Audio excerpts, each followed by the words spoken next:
Hi, I am coming to you live from my hotel room in Boise.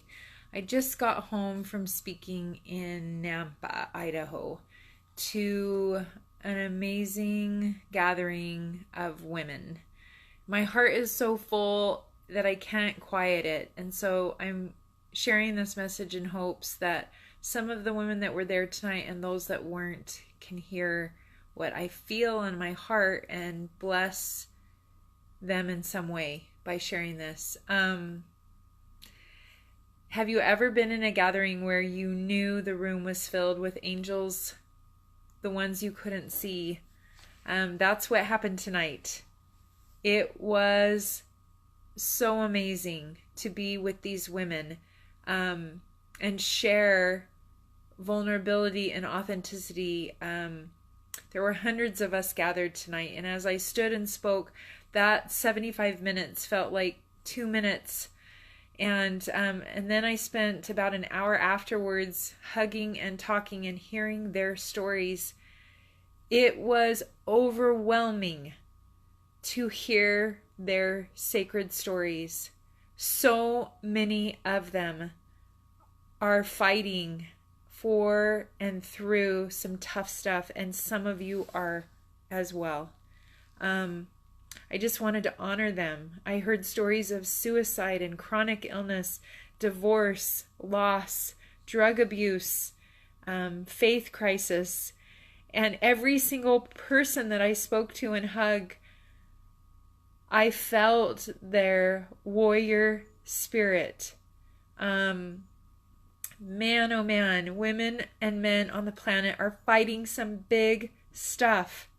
And I just was overwhelmed with how resilient and strong and vulnerable that we can be with each other in a way that supports each other.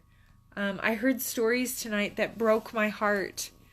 But the reason I have hope is because I could also feel the room was filled with angels. It was so full in that space, and I could feel this army of angels cheering these women on that are facing some mountains that are difficult to climb. It was such a privilege and honor. It was sacred space.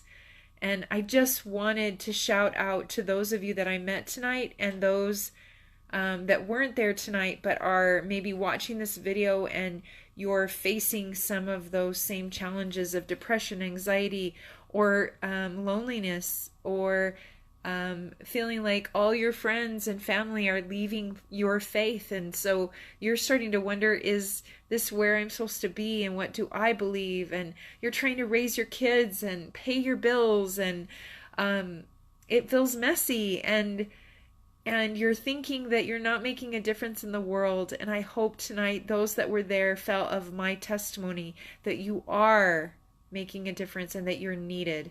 I talked to many women tonight that are feeling like the world would be better without them.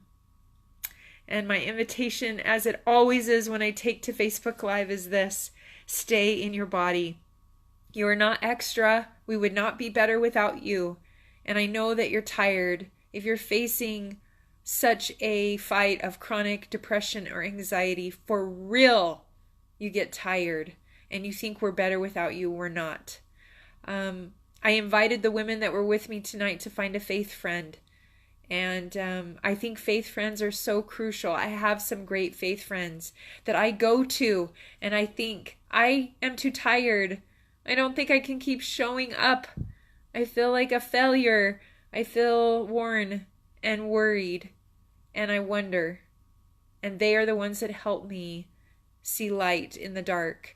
If you need a faith friend, I hope this video finds you and that I can be your faith friend tonight. You are walking on water, and I know you sink, but just like Peter, please reach for the Savior and rise, and then walk and sink and rise. And in the words of Elder Holland, you are never alone. There are angels surrounding you.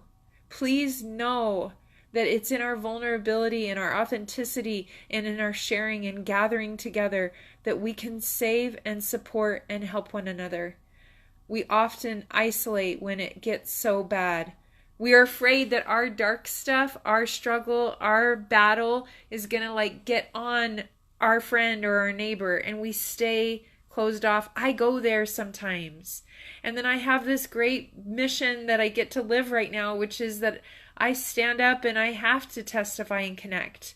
And I walk away feeling more blessed than maybe I blessed anyone, because the experience of gathering with women that are vulnerable and struggling and facing some stuff and raising kids and being good aunts and teachers and trying to live a life of faith, it is magnificent to be in your midst. But tonight I had to tell the world on Facebook that angels are real. I felt them. They may not have been seen, but they were there. And I think it's because they wanted to witness the gathering of strong women that are facing hard things. They wanted those women to know they're not alone. And I hope the women that were with me tonight and last night, and the youth that I have been with this week in Boise, and the youth I will be with on Saturday, know that they are not alone. And I hope that you know that tonight. And if you're feeling alone, maybe that's why my heart could not quiet until I shared this thought. Fear is the great liar. And the fear I think we all carry is that we're not enough. And I hope you know that you are enough. That even if you're struggling and feel like a disaster, that you're not blessing the world in the way you want and you're barely making it each day, that's enough for now. And that's okay. And it won't be this way forever. I told a sweet sister tonight who has experienced the loss of a marriage, a child that has a drug addiction, and another child that is struggling with his faith. She's barely hanging on. And I invited her to stay in her body, to know that we need her, to know that she's learning things that will help and bless someone else someday. And so if you're in that place, I hope you know that you are loved, you're needed, and you're not alone. And I'm so grateful to have an opportunity to be with these great, humble people of Idaho. But Idaho's not unique. There's great, amazing people all over the world fighting and struggling. And you're not alone. And I hope that you know that. There are angels that are there, and you may not see them or maybe even feel them, but I witnessed again tonight how much we are not alone, and that we haven't been sent to this earth to struggle alone, that we need each other. So I invite you to either reach out for a faith friend or be a faith friend. Someone needs you and you're needed. And that's my message tonight.